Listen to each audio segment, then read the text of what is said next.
Hello, and welcome back to another episode of the Let's Talk Universal podcast, where we've been speaking with experts and thought leaders in multiple fields to discover how to progress D&I initiatives and alter current behaviours towards a more inclusive workplace.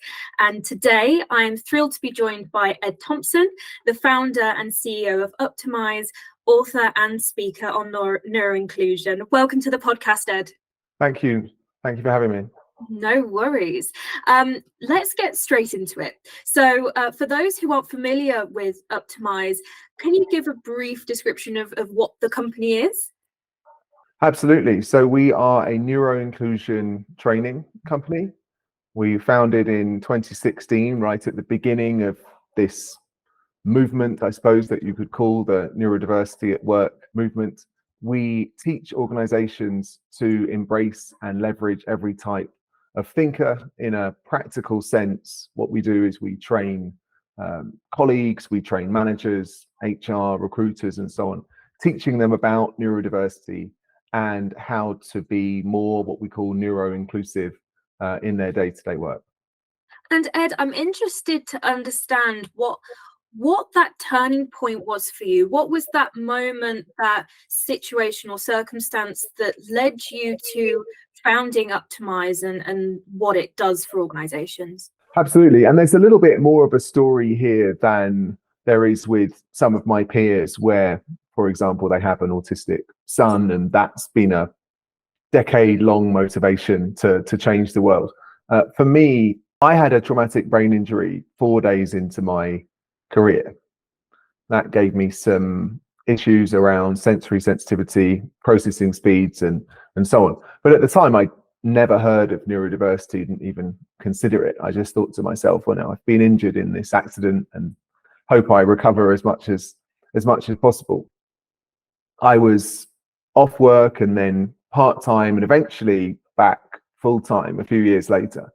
And I was working for the CEO of a tech company in London. And rather to my surprise, that led to a real focus on people and diversity, because the biggest priorities of my boss at the time were really around people. The concern that everybody sort of looked the same, probably thought the same.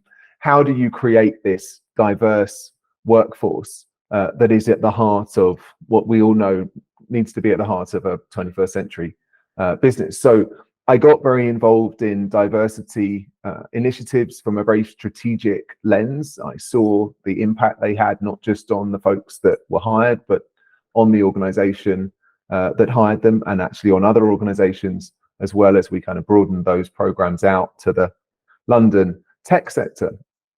And that was where I started joining the dots between my own experience, the experience of some neurodivergent family, and what I'd been working in the diversity sphere, and started realizing, gosh, this is another enormous topic that organizations don't know about. And yet, what could happen if they did?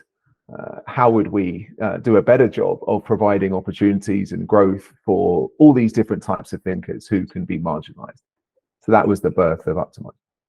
And with the services that it's offering organizations, is there kind of different types of training that they can implement into their organization? I know that you've mentioned that there are different levels of workers that training can be given to, but are there a variety of different ways that can be delivered as well? Yeah, absolutely. I mean, it's the neurodiversity of learners, isn't it? People don't learn the same. So there's benefits, I think, to offering different types of learning experience, which we do both, for example, within our e-learning tools, but then also more broadly using different formats. I think they have different benefits in terms of what they can do. Some formats very good for energizing people around the topic, some for being an on-demand resource, and so on. We're also very conscious that most people don't know much about this. A lot of the time, what they think they know is wrong. So we would find 60%-ish of learners pretty honest about not knowing much about this. which is a problem when 20% of people might be neurodivergent in some way. And I think helps to explain why 90% of them typically don't disclose at work. But you also have a challenge with that other 40%, if you like. Now, of course, some people will be neurodivergent and will have much more familiarity, but even that doesn't make people necessarily an expert. And our survey responses to confirm that. We'll see people who say, yes, I'm neurodivergent, but actually I don't know that much about neurodiversity. I know about my own experience. And then, of course, you have this sort of zone in the middle where people will say they know about this because, I don't know, their nephew's dyslexic or something, but does that really prepare you to work with all the different brains in your team? So there's a lot of awareness to work on to start with before you get to that more tactical piece. Yeah. And when an organization first kinds of looks at maybe optimize or looks at a neurodiversity training or education solution, from your experience, at what stage are they at in their own neuro-inclusion journey? Do they tend to be sort of at the beginning and they're looking for those first things that they can pull into their organization, or do they tend to be further along that journey? Almost exclusively the former. We've barely ever worked, if ever, worked with an organization that wasn't doing this for the first time. We've seen a couple of cases where organizations had experimented with micro hiring initiatives. So, can we try and hire some, 5 autistic programmers or something in this particular office? But then, of course, that's naturally led to, well, we all need to know about neurodiversity or autism or whatever. And there's a greater need for training that starts to be appreciated. But typically, it's very much at the beginning of the journey. I think there is a process of identifying this as something that has been overlooked. Now, of course, that's something that we preach into the market, but it always has to be someone in the organization that latches onto that, believes it, and starts making that case internally and approaches somebody like us. Then you have a conversation as to, okay, well, what does this overlooked area look like for you? How do we change that together? Yeah, sure. I imagine that there's probably a particular goal that they have in mind as well, a certain thing that they're looking to achieve, whether that's their leadership, improving their leadership awareness, or whether it's actually improving the overall awareness of their workforce. I think it's quite loose sometimes, actually. I think it helps us within a partnership with a customer to have a concrete goal, but sometimes, what you see is organizations doing surveys of their workers, and they say, what diversity topics would you like us to cover? And people are increasingly saying neurodiversity, because I think it's just so obvious, it's so important and so belated. So the goal is, let's do it because our employees want to. It's not always a really clear shared business goal. And I think that's and we can talk about this more, but I think that's in a sense a challenge with DEI initiatives. And people talk a lot about how do we measure DEI initiatives. And of course, that's a challenge on the measurement side. But I do think that a flip side of that, and almost a sort of driver of that challenge, is that organizational goals when it comes to DEI can be quite fuzzy as well. So it's kind of a double-edged sword. And for organizations who are perhaps new to the topic of neurodiversity, is there something that you think they need to understand about, why neurodiversity is required in their workplace, why they need it? Well, of course, being a pedant, technically neurodiversity is already a fact of their workplace, and that's probably what they need to understand and appreciate. I think there's many misconceptions about this topic. I've written about this in my book and in other articles. I think one of them is that neurodiversity relates only to people who are neurodivergent, say autistic people, dyslexic people, and so on. Another misconception is that's quite a small number of people. And therefore the sort of collective misconception there is, well, it's not a big priority, and or even we don't have many people like that here, all of which is wrong. So you have to rewire that. And again, often it's allies, champions of neurodiversity in organizations who are doing part of that rewiring themselves. And you have to make sure people understand, look, every organization, every team is neurodiverse in the sense that everybody has a different brain. And within that context, there are people, many people, who have a shared identity and experience as in some way neurodivergent. Again, what happens is if we don't appreciate that, we get norms. Those norms work for most people, which is why they're norms, but they don't work for a big chunk of people whose thinking style doesn't suit them. So there is an urgent diversity and inclusion priority there, I think, where people are clearly finding themselves marginalized, whether it's unintentionally excluded in hiring processes or uncomfortable at work. And all of the research we've done with the community confirms that.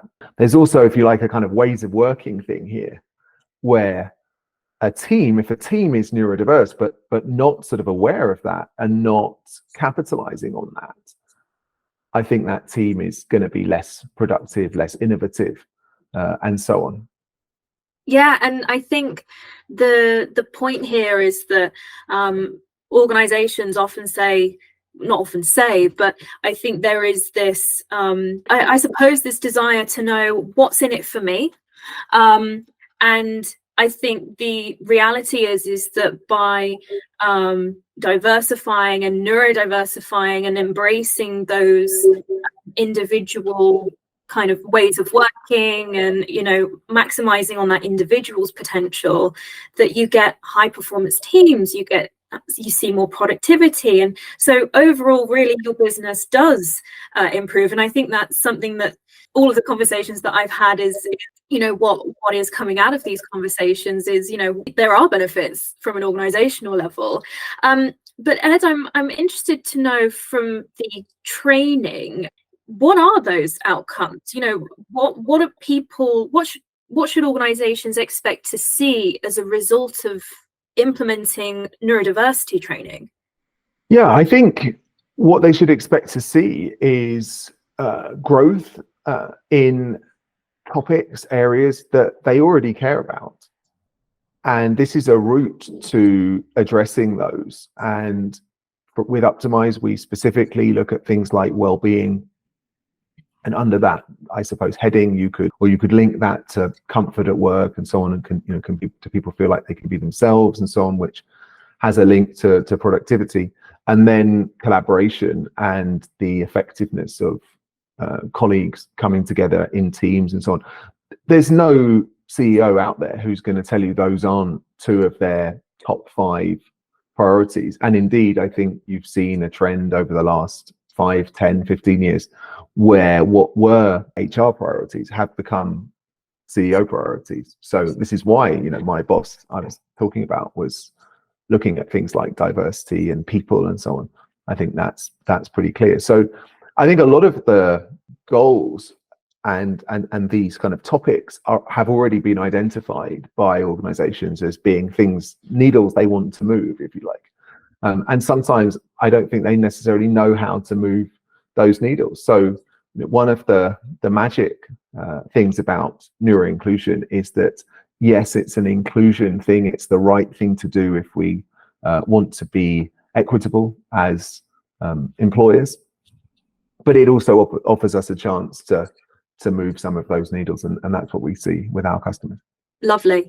And I suppose I'd like to understand whether, from your experience of implementing this kind of neurodiversity training with organizations, are there any key learning lessons when it comes to implementing it, perhaps common challenges that you find organizations have with it? Yeah, there's a few. I'll pick one. I think where we've seen organizations be most successful is that you have a few different stakeholders engaged. And one of those that's really important is neurodivergent people themselves, neurodivergent employees themselves in an organization. So I think the more that neurodivergent voice is captured and respected, that's something we do at a sort of market level. I think the more the organization can do that at their own level, it becomes really powerful to get that confirmation of this is a priority, to get the nuance of what neurodivergent people in the organization have struggled with themselves, to sometimes be able to hear and share those voices internally and say, look, you know, this is a colleague of yours who cares about this. Now, of course, you can't force people into that, but a lot of the time, you know, some people will be happy to be, you know, speakers and to participate in this movement. I think that's really important. A danger is that can go too far. So there are some organizations where they have a very strong neurodivergent advocacy dynamic, but they say, right, okay, cool, well, you know about this, you go and sort of teach everybody about it. And of course, everybody has a day job, so that's not really fair. And I think that's too much of a burden. But I think including that community and empowering that community is really important. And you know, conversely, not doing that, I think, you know, misses a trick a little bit. It was interesting because we had an event last week that was focusing on neuro-inclusion, and the panelists were discussing some of the poll results that the attendees took part in. And one of the things that came out of it was this relationship between executive buy-in and kind of those leadership buy-in, like advocacy and leaders who are championing their own neurodiversity, and also the awareness and educating people in the organization as almost being this first place to start. It was really interesting to actually see that actually the two go hand in hand, or sometimes one comes slightly before the other, or vice versa. So that was, I think, incredibly interesting. Yeah, sometimes you see people that, you know, when we talk to organizations early on, you see how much they're learning. I mean, you know, just the 2 or 3 people we're talking to, they're learning a lot as we're talking to them, and you can start seeing them think, well, gosh, this is really valuable, but my colleagues don't know this. So, you know, we should probably try to change that. Because I think what tends to happen is people are introduced to a topic like neurodiversity, and their first jump is to, oh, well, I need to hire more people, I need to recruit more people who are neurodivergent. But actually there is a challenge in that, okay, so if you're hiring these people, but also, you know, embracing and acknowledging it in your workplace, of the workforce that already exists in your workplace, what else is there? You know, how are they gonna, what's the point of hiring neurodivergent talent if it's then there's nothing there to help support them? And and that's a sort of fundamental misconception. I mentioned that there are a bunch of these, but the idea that, you know, we don't have people like this here, right? Now, if teams are neurodiverse, 20% of people may be neurodivergent, that's complete nonsense.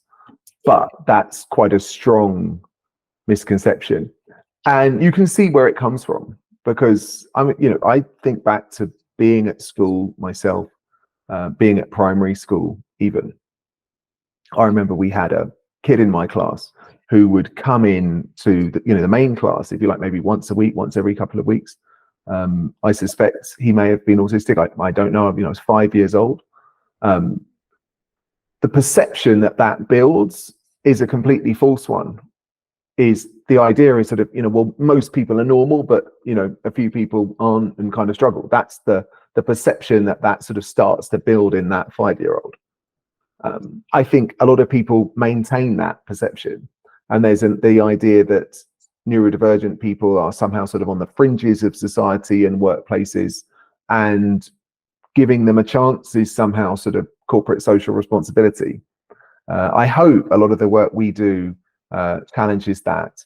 And even in my book, for example, I have a chapter about how neurodivergent people can be found at the top of every industry. So there is no charity here in providing often very talented people who think differently in an exciting and productive way with not just opportunities, but career opportunities. But I think that's another misconception that you need to break down. And the fundamental sort of circle of a lack of awareness, and therefore a lot of people not choosing to disclose, which you totally get, but then this misperception that we don't have many neurodivergent people, so it's not a big priority. And one of the other things to come out of the event, which I'd love to get your perspective on, was we asked attendees what factors are kind of holding back your neuroinclusivity progress. And the top three responses were awareness, but also lack of measurement, and also the fact that they see that other priorities are crowding out the topic. What are your thoughts on that? I think that's a bit of a mixed bag of factors there. I suspect holding back progress can probably means two different things there. To some organization, it means what's holding us back from just getting started. And then for others, it might mean what's holding us back, once we have some sort of initiative underway, and what are we finding challenging?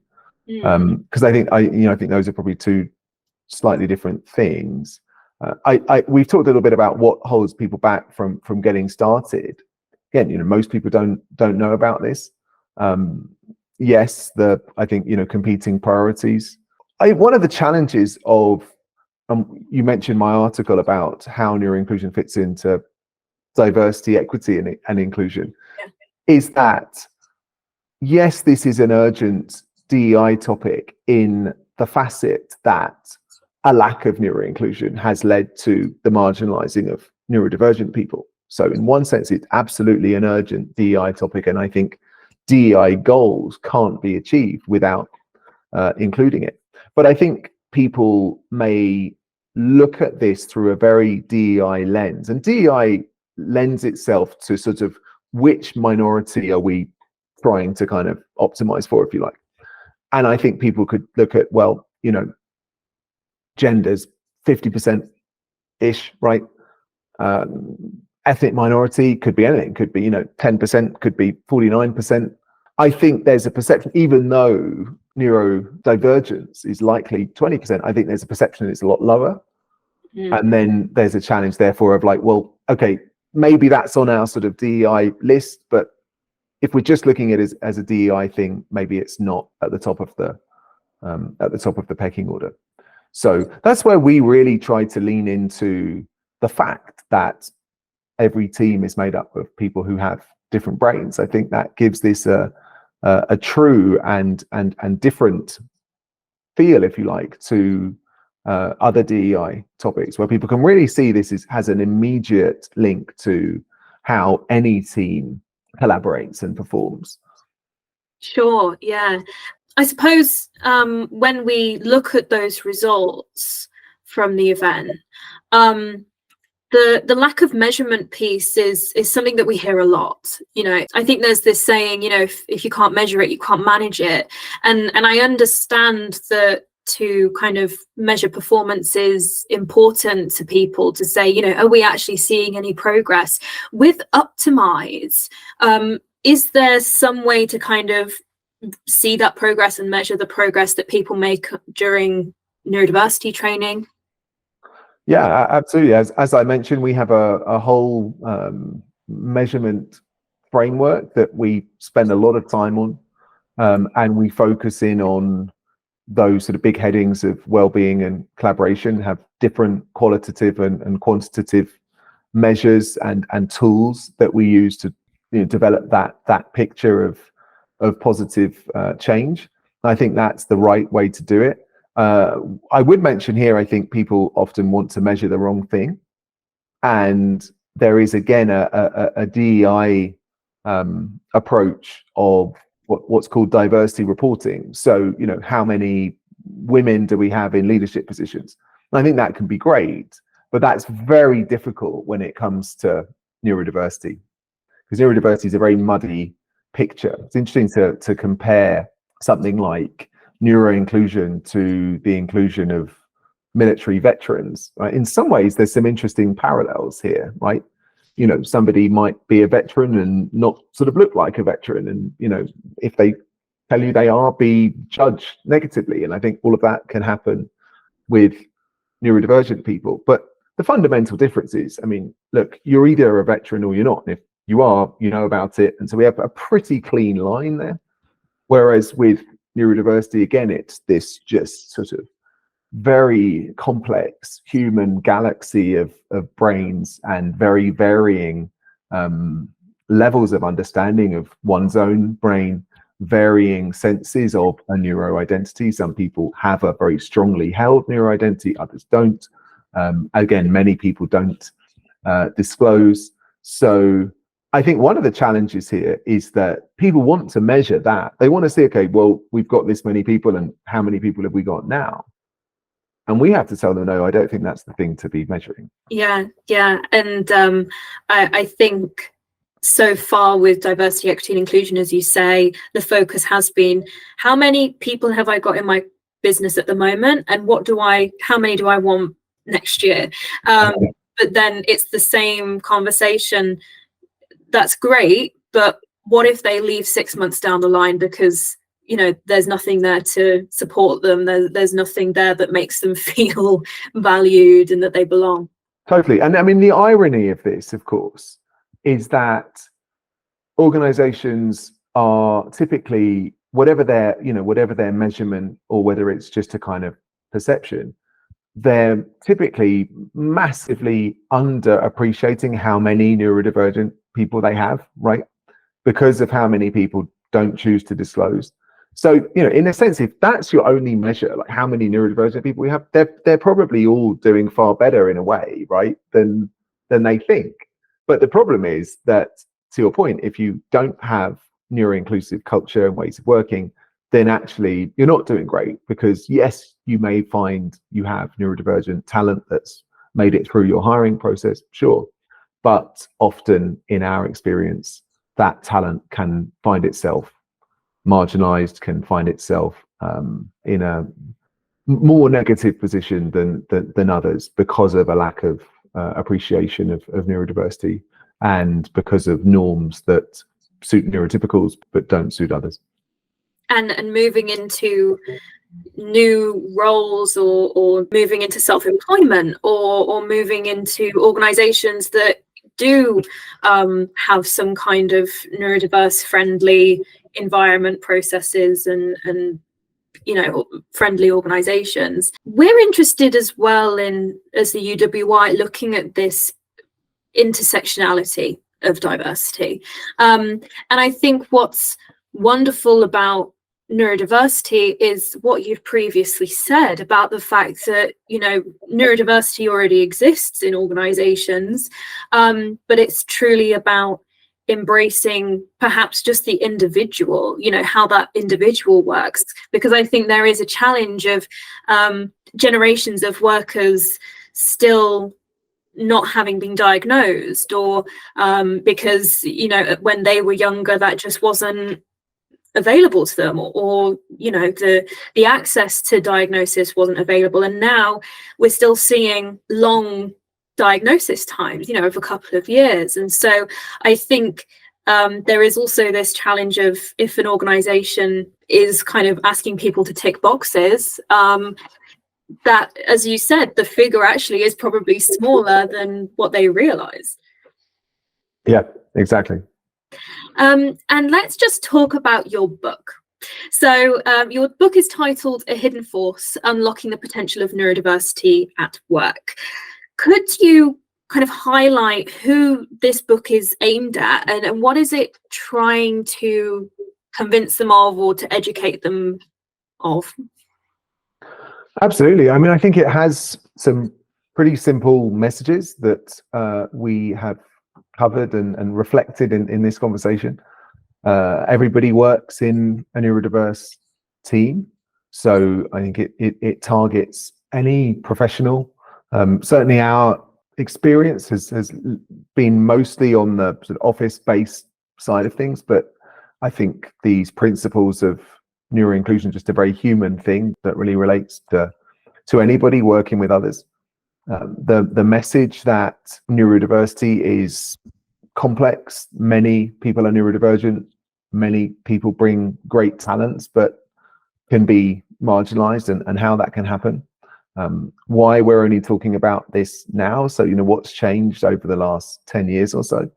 And then at a more practical level, how anybody can contribute to building a different type of team, and how anybody can start bringing this topic as a whole to the context that they work in. Yeah, and I think the fact that anyone can read it and take something from it is also really valuable. It's not just the responsibility of leaders to manage this, and actually there's a lot to be learned for everyone in an organization on how to work well with others. So with the book, I imagine that there are some kind of key takeaways, as you've just mentioned. But is there something that people should really be paying attention to? I know that there's, as you say, a few practical tips, but is there something that you think is truly valuable that people should be taking away from it?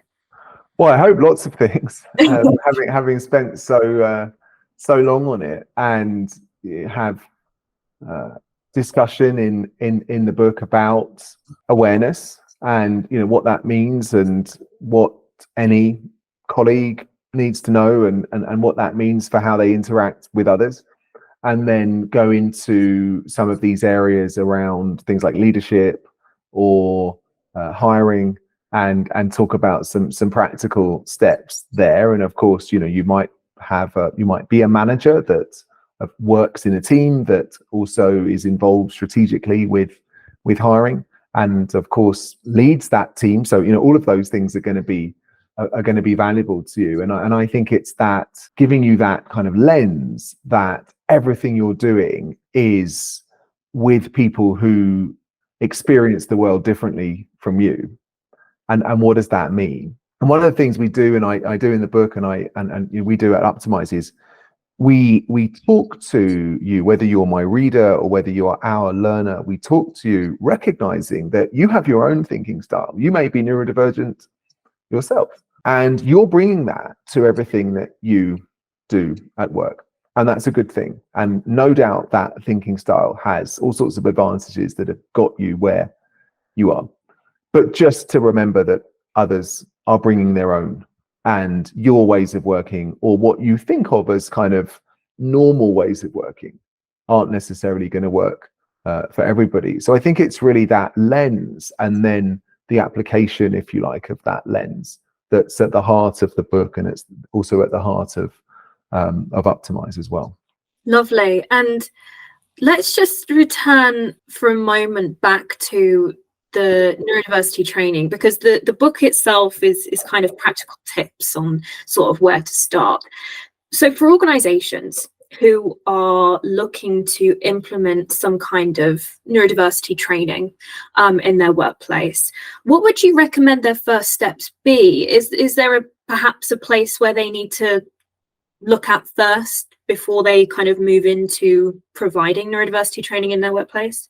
That's a big question, because that really asks the same question of a lot of different organizations at different stages with different priorities, however consciously held, as we've talked about before, at different stages of their broader DEI journey as well. So, is this something that they've been doing DEI for 60 years and they think they've pretty much covered everything, but they've never done anything on neurodiversity? Or is this a startup where the founder is an ADHDer and they say, well, look, this is what we're going to start with, because if we appreciate everyone thinks differently, that's going to be the platform to all of our other diversity efforts. So quite a lot of context here that varies. But to give kind of a boring answer across all, again, I mentioned this already, but we find most people don't know much about this. And I think you just have to accept that, and you have to try to change that. And that is the bedrock of everything. And so when we see organizations that say we want to get really good at hiring, or we want to just focus on managers, or sometimes we'll have organizations that come to us and say, well, we've got one manager with an autistic employee, so we want to train that manager. I think that's all a limited way to do it. I also think that that's not the place to start. If 20% of people are neurodivergent potentially, and most people don't know what neurodiversity or neurodivergent really means, we can't shy away from taking the responsibility to change that. And actually, that foundation, you see so much fruit from. Yeah, and it's interesting that you say, you know, in some situations there's this kind of particular focus on a particular team, but actually the value is in a more holistic view of neurodiversity and awareness and training. I wonder if there is sort of a progression in terms of, so when an organization first implements this kind of training from yourselves, if there is a progression of, okay, so we're going to start with this, and then we're going to do more and more as time goes by, and kind of create momentum in the training, but just start in a certain place. Does that make sense?